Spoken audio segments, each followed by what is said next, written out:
मुशी भाई इंजर्ड हो गए थे और सुबह मैं वॉशरूम ब्रश करके बाहर निकला तो फोन करके बताया कि शायद मुबारक हो आपका नाम आ गया। अगर इमरान खान ना होता तो मैं आज शायद अफरीदी ना होता, मुझे वो शौक ही ना होता। तो कुछ लोग नाखून से करते हैं, कुछ पिच से बॉल खराब करते हैं, मैंने कहा छुप छुप के क्यों काम करते हैं, खुल के करें। मैच के लिए थोड़ा सा मैं इतना पागल था कि मैं वो मैच जीतना चाह रहा था। मैं तो खैर शाहीन की फेवर में कभी था ही नहीं। बाबर के बाद वो मोहम्मद रिजवान की ही चॉइस बनती थी। बहुत दफा कह चुका हूँ कि शाहीन को मुंह पे भी कहा है। बिस्मिल्लाहिर्रहमानिर्रहीम, अस्सलाम वालेकुम जी सबको। पहले मैं आप सब लोगों से माजरत चाहता हूँ लेट आने पे। और आप लोगों को सबको कराची की ट्रैफिक का तो पता ही होगा। अच्छा, खुशी अगर आप इंतज़ार करेंगे ना कि खुशी मिलेगी तो काफ़ी लेट हो जाएंगे। खुशी ढूंढनी पड़ती है। तो आज मैंने खुशी ढूंढी है और वो खुशी क्या है कि आज मैं अपने कराची के दोस्तों के साथ इस शहर के, मैं पूरा पाकिस्तान बहुत ट्रैवल किया है मैंने। कराची के लोग जितने प्रोफेशनल, बहुत कम झूठ बोलने वाले, मतलब मिसकमिटमेंट करने वाले बहुत कम हैं। और अच्छी बात यह है कि ये इंसान को नहीं देखते कि ऊपर से नीचे क्या पहना हुआ है।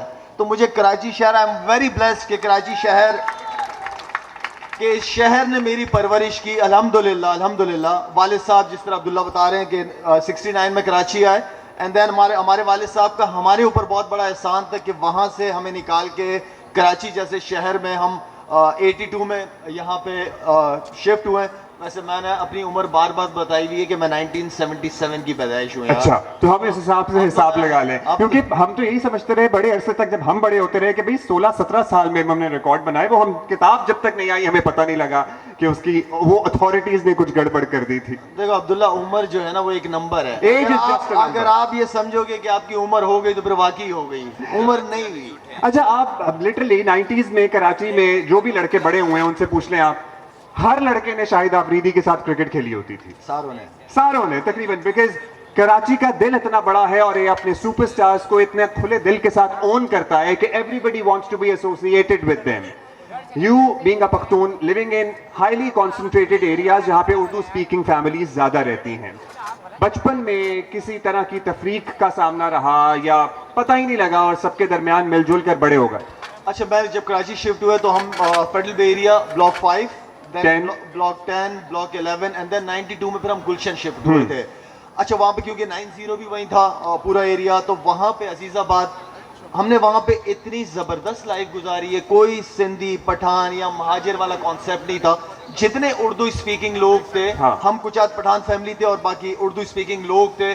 मैं क्या बता सकता हूँ, बल्कि मैं फ़ख्र महसूस करता हूँ कि हमारी उर्दू स्पीकिंग जो लोग हैं, पढ़े लिखे, अदब, इखलाकियात ख़त्म इनके ऊपर, मतलब इतने वेल पॉलिश, इतना अदब। अब मैं ऑनेस्टली वो लोग बहुत कम रह गए, लेकिन मैं समझता हूँ कि इस शहर की तरक्की में उन उर्दू स्पीकिंग लोगों का एक बहुत बड़ा कंट्रीब्यूशन रहा है। वो टाइम कैसे गुजरा जब शहर में हालात एकदम नासाजगार हो जाया करते थे और फसादात भी होते थे और लिसानी फसादात भी होते थे? कभी किसी दोस्त यार ने मशवरा दिया कि may be you should consider shifting to another city, कहीं और चला जाए या कहीं और मूव हुआ जाए? मुश्किल हालात थे अब्दुल्ला, नो डाउट बहुत मुश्किल हालात थे, लेकिन हम जिस एरिया में रहते थे वहाँ के अगर MQM के काउंसलर हैं वहाँ पे, तो आते थे वालिद साहब के पास, वालदा के पास दुआओं के लिए आते थे। हमारा वो वाला हिसाब किताब था। तो बहुत ही खूबसूरत वक्त गुजरा है। मुश्किलात आती हैं, लेकिन जब आप ठीक हो, आपके मामलात ठीक हो, तो फिर मेरा नहीं ख्याल कि कोई इशू बनता है। अच्छा, घर में आपके खुद एक क्रिकेट टीम थी माशाल्लाह, इनके 6 भाई हैं और 5 बहनें। हाँ सर, तो बचपन मतलब हमेशा हालात साजगार ही रहे, आसूदगी रही, या कभी टफ टाइम भी देखा वालिद साहब की तरफ? टफ टाइम बिल्कुल देखा है, लेकिन टफ टाइम में देखिए यहाँ पे जो है ना, यकीन, ये नमाज, रोजा, हज, ज़कात, ये बहुत बाद में आई थी चीजें। पहले यकीन पे मेहनत हुई थी। एक होता है बिलीव ऊपर वाले पे, और सेल्फ बिलीव, ये बहुत इंपॉर्टेंट है। अगर आपने जिंदगी में किसी भी ख्वाब को अचीव करना है या ख्वाब की ताबीर करनी है, तो उसके लिए ऊपर वाले पे यकीन और अपने ऊपर यकीन, ये सबसे इंपॉर्टेंट चीज है। और फिर वो यकीन ही था कि आप अंडर 19 खेल रहे हैं और it was probably your first international tour as well, और अचानक से कॉल आती है कि पाकिस्तान टीम से बुलावा आया है, और फिर बगैर सोए कनेक्टिंग फ्लाइट्स लेकर नैरोबी पहुंचना, और घर वाले भी ना मान रहे हो, क्योंकि उस वक्त एक और क्रिकेटर का एक स्कैंडल भी चल रहा था कि भाई उन्हें यकीन था कि ये लड़का फंस गया कहीं। अब हमें तो पता है जरा तफसील में, लेकिन बहुत से लोग जो ये किस्सा जानना चाहते हैं, किसकी कॉल आई थी, क्या एहसासात थे, कैसा वक्त था? खैर मुश्किल टाइम इसलिए था कि एक फैमिली इशू में से गुजर रहे थे हम लोग, लेकिन बात मैंने यकीन की इसलिए की क्योंकि मेरी वालदैन जो थे उनका यकीन बहुत स्ट्रांग था, और मैंने यकीन सीखा भी उनसे कि यकीन होता क्या है। उन्होंने किसी के सामने किसी की ना हेल्प ली, ना किसी के सामने हाथ बढ़ाया। उन्होंने ऊपर वाले पे यकीन और मेरा जो सेल्फ बिलीव था कि यार मैं कुछ ऐसा कर जाऊं, क्योंकि मैं क्रिकेट खेल रहा था, अंडर 14, 16, अंडर 19 सब कराची से खेली है मैंने। तो मेरा परफॉर्मेंस भी बहुत पूरे कराची में, पूरे पाकिस्तान में कराची की टीम की तरफ से 2 साल मैंने टॉप किया, मतलब 9-10 मैचों के अंदर 52 आउट, 54 आउट, ये मेरी परफॉर्मेंसेस थी। उसके बाद पाकिस्तान अंडर 19 के लिए मेरा नाम आया, तो मेरे लिए ऑनर की बात थी कि कराची का प्लेयर और पाकिस्तान अंडर 19 के लिए जब नाम आया तो वहाँ पे 2-3 मैचों में मैंने 22 आउट किए थे। तो मुशी भाई इंजर्ड हो गए थे जी, मुशी भाई इंजर्ड हो गए थे, और मेरा नाम सुबह में वॉशरूम ब्रश करके बाहर निकला तो हारून रशीद साहब थे हमारे, उन्होंने फ़ोन करके बताया कि शायद मुबारक हो आपका नाम आ गया। तो खैर मुझे यकीन तो नहीं हो रहा था कि नाम इतनी जल्दी पाकिस्तान टीम के लिए, क्योंकि अब अब्दुल्ला आपको पता है जब ख्वाब कंप्लीट होते हुए नजर आ रहे होते हैं तो वो फीलिंग अलग होती है जब आप कुछ बनना चाहते हो।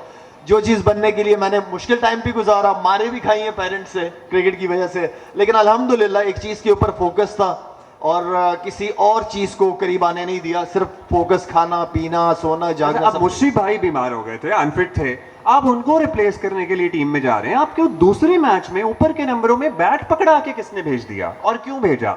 मतलब वो एक किस्सा है, हमें बताया है वसीम भाई ने भी, हम लेकिन चाहेंगे कि आपकी ज़बानी सुने। अच्छा, उस वक्त ये था क्योंकि मुशी भाई इंजर्ड थे तो एज अ बॉलर आया था मैं, और जब बॉलर आया तो उस वक्त बैटिंग में मुझे वसीम भाई ने और विकी भाई ने नेट्स में चेक किया कि खेलता कैसा है। ये प्रैक्टिस है यूजुअली। तो मैं तो वही टेप बॉल वाला प्लेयर था, मैं तो कराची में बहुत टेप बॉल खेली है मैंने, तो वहां से उनको बैटिंग पसंद आई और नेक्स्ट डे हमें 360 स्कोर से ऊपर टारगेट करना था, वरना सेमीफाइनल। इतना हम्बल ही ना कहें बैटिंग पसंद आई, मतलब वसीम अकरम ऑन रिकॉर्ड है, वो कहते हैं हम जो गेंद कराते थे ये नौजवान स्टेडियम से उठाकर बाहर फेंक देता था। तालियां बजाएं जी इस बात के लिए।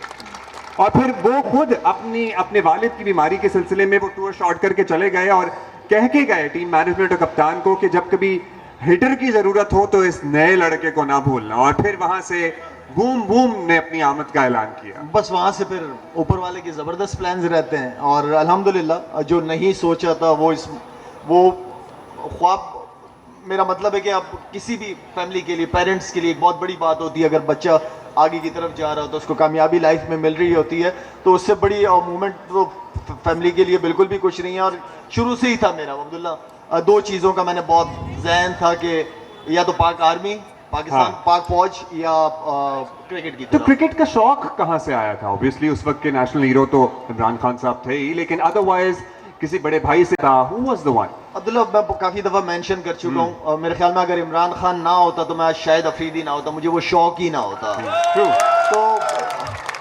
तो क्रिकेट में तो इमरान भाई की वजह से मैं क्रिकेट का मुझे शौक हुआ।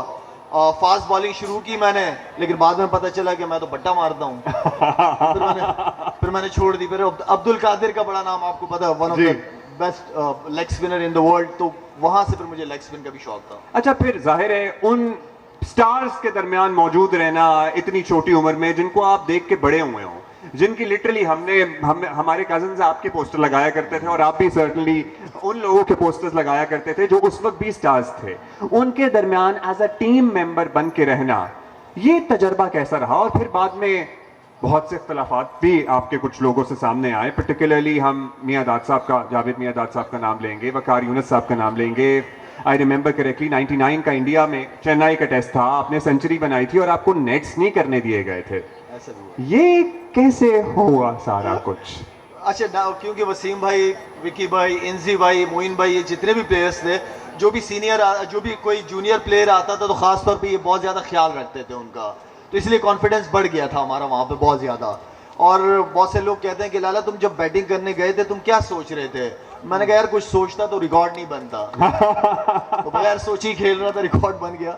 बाकी देखिए ज़िंदगी के अंदर हर किस्म के चैलेंजेस आते हैं, पॉलिटिक्स भी बहुत ज़्यादा टीम के अंदर थी। बहुत कुछ हमने अपनी गलतियां भी की हैं, जिसकी वजह से आपको सीखने का भी मौका मिलता है। मैं हमेशा कहता हूं कि हम कोई फरिश्ते नहीं हैं, इंसान ही हैं, लेकिन अगर गलती को आप गलती कहोगे तो आगे के लिए इम्प्रूवमेंट आएगी। अगर मैं गलत काम करूं और मैं कहूँ कि नहीं यार मैं गलत नहीं था, नहीं, आप अपना एहतसाब खुद कर सकते हैं। आप रात को सोने से पहले बैठे अपनी ज़िंदगी के बारे में सोचें कि यार मैंने आज पूरे दिन में क्या गलती की है, मैंने क्या अच्छा काम किया है। अपने आप से तो इंसान झूठ नहीं बोल सकता ना।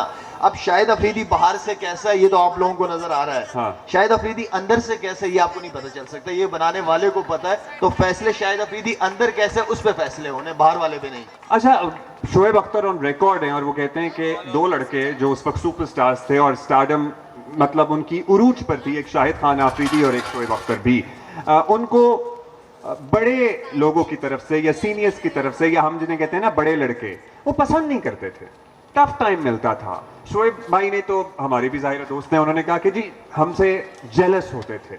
आपको भी कभी ऐसा महसूस हुआ कि ये मसला बन रही है सूरत हाल मेरे लिए? यार बनेगा, अब अंदर इंसान के दिल का हाल तो मैं नहीं बता सकता कि वो क्या मेरे बारे में क्या सोच रहा है, लेकिन यार सारी कमजोर हैं, कोई असर अल्लाह देखिए, इज्जत और जिल्लत ये मेरे परवरदिगार के तो क्या हाथ में इसीलिए शायद भाई कि आप फिर 12 रिटायरमेंट का ऐलान करते रहे और फिर वापस होता रहो? मतलब 2006 में आपने टेस्ट क्रिकेट से रिटायरमेंट का ऐलान किया, फिर वो 2 हफ्ते बाद ही यूटर्न हो गया, फिर 2010 वाली में तो चले हो ही गया। क्या ये सारे फैक्टर्स भी उसमें कंट्रीब्यूट करते रहे, लोगों का बुली करना, मिसबिहेव करना? हाँ बिल्कुल, बहुत ऐसा हुआ है कि जब मैं टीम में था तो कुछ लोगों से नहीं बर्दाश्त होता था। मैं एक वक्त ऐसा भी आ गया था कि मैंने सामान वमान समझो जला दिया था, क्रिकेट बैट वगैरह, इससे पॉलिटिक्स बहुत ज्यादा थी। लेकिन जब मैं एज अ कैप्टन बना दोबारा, जब मैं कप्तान आया, ऑनेस्टली स्पीकिंग मैंने अपने आप से फैसला किया कि क्या इन्होंने जो मेरे साथ किया मैं इनके साथ कर सकता हूँ। अब मुझे पावर मिल गई है, हाँ। ठीक है, मैंने अपने आप से सवाल किया और अल्हम्दुलिल्लाह जवाब आया कि नहीं तुमने ऐसा नहीं करना, और मैं उन्हीं प्लेयरों को वापस टीम में अपने साथ लेके आया हूँ। तो बात यह है कि आप अच्छा करो, अच्छा सोचो, सारे मामलात ऊपर से चल रहे हैं। मगर आपने जाहिर है बाज़ मामलात पे जिन्होंने पाकिस्तान क्रिकेट को बहुत डैमेज किया, 2010 में आपने टेस्ट क्रिकेट से रिटायरमेंट का ऐलान किया, क्या इस फैसले में वो वजह भी रही शामिल कि वो जो स्पॉट फिक्सिंग स्कैंडल था उसका आपको पहले से इल्म हो गया था? और सुनने में बहुत ही अफसानवी कहानी लगती है कि किसी के पास कोई मोबाइल गया और वो आपका दोस्त था और उसने आपको वो सारे मैसेजेस दिखा दिए। ये फैसला इस वजह से भी रहा?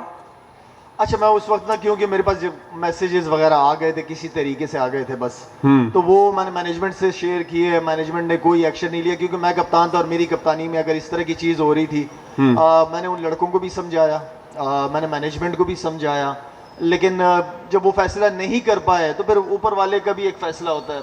तो बस वहाँ से वो फैसला हो गया और वो लड़कों ने पकड़ में आना ही था। आप एक गलत काम कर रहे हो, आप मुल्क के साथ बेईमानी कर रहे हो, तो ज़ाहिर बात है फिर आई थिंक वहाँ से मैं समझता हूँ कि एक बड़ा मुश्किल था टीम दोबारा मुझे बनाना। वो 3 लड़के, तीनों मैच विनर थे मेरे, उन तीनों के बगैर मैं 2011 के वर्ल्ड कप में पाकिस्तान टीम को लेके गया। अल्हम्दुलिल्लाह यूनुस खान, मिसबाह उल हक, शोएब अख्तर, कामरान अकमल, उमर गुल, इन सारों ने बड़ा ज़बरदस्त, हमें उम्मीद नहीं थी, बल्कि आवाम को भी उम्मीद नहीं थी कि हम सेमीफाइनल तक पहुँचेंगे, तो अल्हम्दुलिल्लाह सेमीफाइनल तक पहुँचे। कैसा महसूस होता है जब स्टेडियम लाखों का हो, हजारों का तो हो, और बूम बूम की आवाजें लग रही हों? बस फिर तो मैं बंदा कहे कि च्युइंगम खाए। यार मुश्किल पता क्या है, इसलिए था कि क्योंकि मैं ड्रेसिंग रूम में अगर जिस तरह अभी बैठा ना, हाँ। मैच चल रहा, मैं देख रहा होता था, हाँ। मैं कहता था यार नहीं मैं जाऊंगा, अपने आप से बातें कर रहा हाँ। था कि मैं जाऊंगा, 10-8 बॉलें आराम से, सिंगल डबल ये वो, लेकिन नहीं। जैसे ही मैं रस्सा क्रॉस करता था ना, बस वो शोर शराबा होता था ना, वो बुलवा देता था मुझे। बस फिर मैं चाहता था कि सिंगल डबल नहीं, कुछ छक्का चौका लग जाए ताकि कॉन्फिडेंस वापस आए। बड़ा मुश्किल, खास तौर पे जब कोचेस थोड़े से फिरौन टाइप के हों तो फिर और मुश्किल है कि आप आउट हो गए आओगे, वो ऊपर से मुंह बनाए हुए होंगे, मीडिया का प्रेशर, सिलेक्शन कमेटी का प्रेशर, ये सारे प्रेशरों में से। अच्छा, हम थोड़ा सा जाहिर है, मुझे लगता है कि इंसान के लिए बड़ा ज़रूरी है कि कहीं ना कहीं ज़िंदगी में रोमांस भी शामिल रहे। अब आपकी शादी बड़ी जल्दी हो गई थी, लेकिन हमने देखा फिर शोएब की सानिया से शादी हुई, इससे पहले भी हमारे क्रिकेटर्स रहे हैं जिनकी बॉलीवुड में शादियाँ हुई हैं। When we were growing up, हमें ये क्यों पता था कि, या हम सुनते थे अपने बड़े कज़न से कि सोनाली बेंद्रे बहुत मरती है शाहिद आफरीदी पे, ये मतलब इसमें क्या हकीकत थी? मतलब वर यू फ्रेंड्स, दोस्ती थी, कोई इंटरेस्ट उनकी तरफ से था, कोई किस्सा था? यार अब्दुल्ला, अभी थोड़ी देर पहले आपने मुझे नाना बना दिया। अब नाना की तुम बातें सुन करवा रहे हो। अभी नवासे छोटे हैं ना, अभी समझ नहीं आएगी। डिलीट करो ये सब। अच्छा चले ठीक है, अब ठीक है, डिलीट कर दें, बाकी समझने वाले के लिए इशारा ही। अब हम बड़े हो गए, अब ये बड़े हो गए हैं। मेरी बात सुने, इन्हें देख के कोई कह सकता है लोग आपके बालों के फैन हैं माशाल्लाह, आपकी लुक्स के फैन हैं, मैं आपके दांतों का भी फैन हूं, क्योंकि जब पाकिस्तान हार रहा होता है ना तो ये हार्ड बॉल चबा जाते हैं। सिर्फ वो जहन में क्या चल रहा होता है? यार मैंने कहा मुख्तलिफ तरीके से, कुछ लोग नाखून से करते हैं, कुछ पिच से बॉल खराब करते हैं। मैंने कहा छुप छुप के क्यों काम करते हैं, हाँ। खुल के करें। और फिर स्पाइक से विकेटें भी छेड़छाड़ करते हैं, मतलब यार मलिक से पूछा वो बस मैच के लिए थोड़ा सा मैं इतना पागल था कि मैं वो मैच जीतना चाह रहा था। आप मैच जीतना चाह रहे थे? मैं जीतना चाह रहा था। मुझे पता था कि मेरे फास्ट बॉलर जो है ना वो बगैर बने हुए बॉल नहीं कर सकते। तो मैं उनकी हेल्प कर रहा था। खैर मजाक से हट के, ये पिच वाला डिसीजन एंड बॉल वाला, कुछ चीजें जिंदगी में ऐसी हो जाती है कि बंदा कहते हैं। लेकिन अगर ये ना होते तो फिर आज हम क्या और भी point of discussion as well, particularly अब चूंकि रिजवान ने जिम्मेदारियां संभाली हैं, वर्ल्ड कप में इंतहाई नाकिस परफॉर्मेंस के बाद बाबर सुबुकदोश हुए, शाहीन को अनाउंस किया गया, उसके बाद दौरा न्यूजीलैंड हुआ जिसमें फेल हुए, फिर PSL में भी लाहौर कलंदर कुछ ना कर सकी, उसके बाद रिजवान आए। मतलब आपको हमें पता लगता रहा कि आपको शाहीन को हटाए जाने पे एतराज है, आपको उस तरीक़ाकार पे एतराज था या किस चीज पर मोतरस थे आप? देखिए मैं तो खैर शाहीन की फेवर में कभी था ही नहीं, सही, एज अ कैप्टन। हाँ, PSL लाहौर कलंदर की वो सब खेलता रहे वहाँ पे, ठीक है ना, वहाँ से ठीक है। लेकिन पाकिस्तान टीम के लिए मैं समझता था कि उसके पास टाइम था। बाबर के बाद जो सबसे जबरदस्त चॉइस थी, बाबर के बाद वो मोहम्मद रिजवान की ही चॉइस बनती थी। बहुत दफा कह चुका हूँ, शाहीन को मुंह पे भी कहा है मैंने कि यार अभी आपको कप्तानी, अच्छा एक तो बना दिया, ठीक है, अब बना दिया तो एक ओवर के बाद हटा भी दिया, तो वो तरीका गलत था, आपको बनाना ही नहीं चाहिए था। जब आपने बना दिया एंड देन फिर आप उसको दे दो 6 महीने, साल, 1.5 साल, जो भी आपने देना PCB की।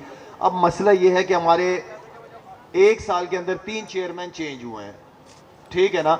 हमारा इशू ये है कि हमारे सिस्टम, चेहरों के साथ सिस्टम भी बदल जाते हैं, चेहरे बदलते रहें लेकिन जो सिस्टम है उसको प्लीज़ चलने दें।